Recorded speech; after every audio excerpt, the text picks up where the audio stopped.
Hi, I'm Jules. And I'm Mike. We want to share with you a story that came out of our marriage about 20 years ago. So, for those of you that don't know, I work for the sheriff's office. And we are originally a family from Southern California. When we moved up here 1 week prior to when I started work. So we had nobody. We had no relationships, we had no friends, we had no church family, and we had two tiny little kids, age 3 and 1.5.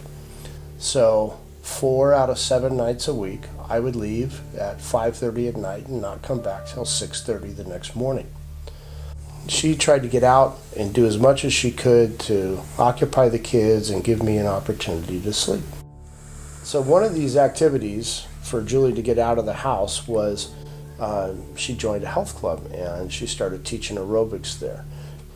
But unfortunately, during that same time, Julie met somebody and had an affair. And Julie subsequently ended that affair on her own, but then she met a second person and had another affair then.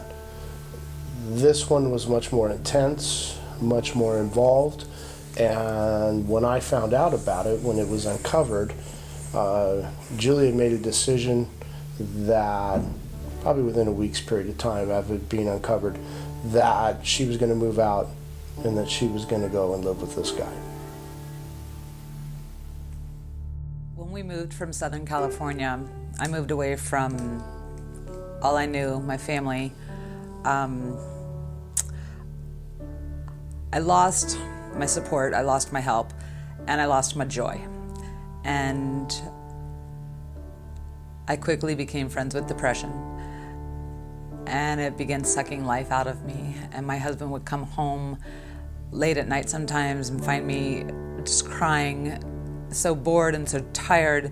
And he'd just as a relief tell me to go out and get some fresh air, go drive around a little while. Well, 10 o'clock at night, there's not a lot open except a bar.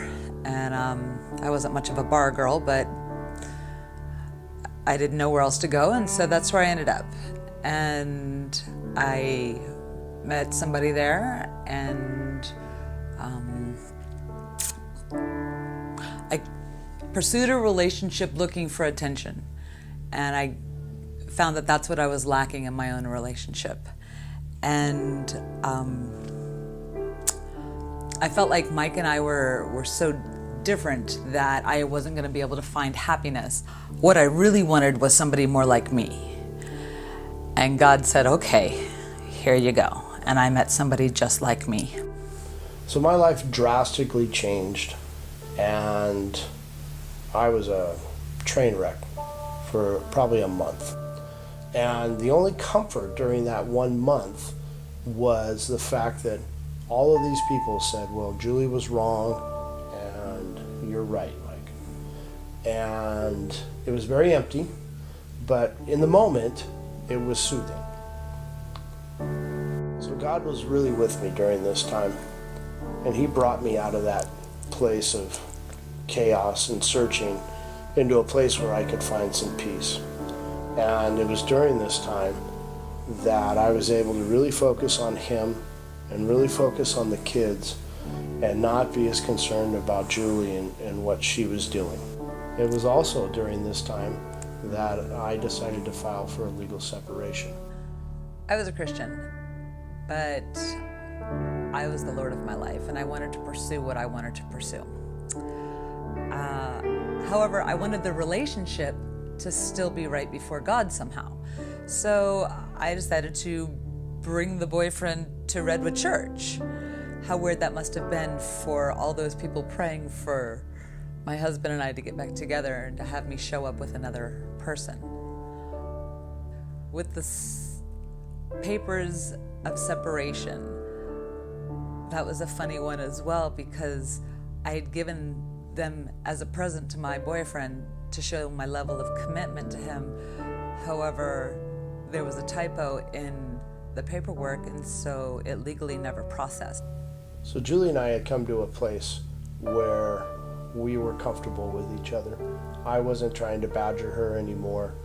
and lay any type of Christian guilt trip on her about her life and what she was doing. So Julie, feeling a sense of obligation that I wasn't able to do it 2 years ago, stepped up and was willing to watch the kids 5 days a week while I went to the police academy. This allowed me to be able to do that, and I was home at night and home on the weekends. So it was a very interesting time for us. God was working on both of us. I had a lot of people coming at me and my family asking, when are you going to get divorced? When are you going to finalize this and be done? But none of it sat well with me, and I never felt like that was God's plan. And I always had in the back of my head the thought, and I know it was God saying that, the family should be together. Eventually, my relationship dissolved, and during that end phase, I found myself reaching out to Mike for support, reaching out for friendship, for conversation. And we actually started dating again, becoming friends, renewing that first fire that used to be there.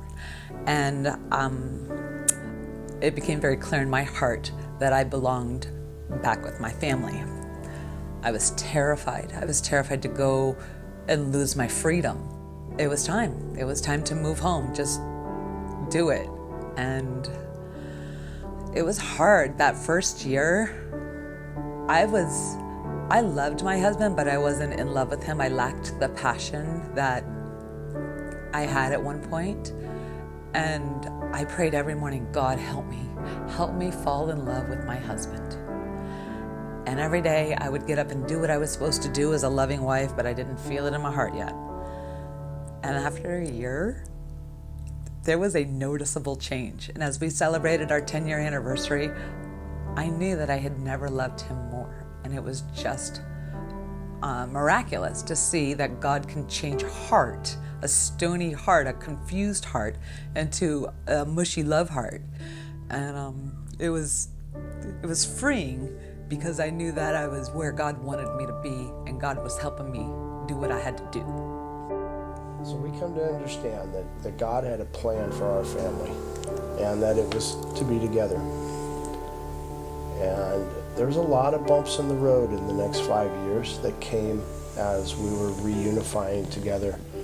But we both understood that leaving and separating was not going to solve these problems and answer these questions. It made us look to God, and it made us begin to figure out a different way to solve our problems.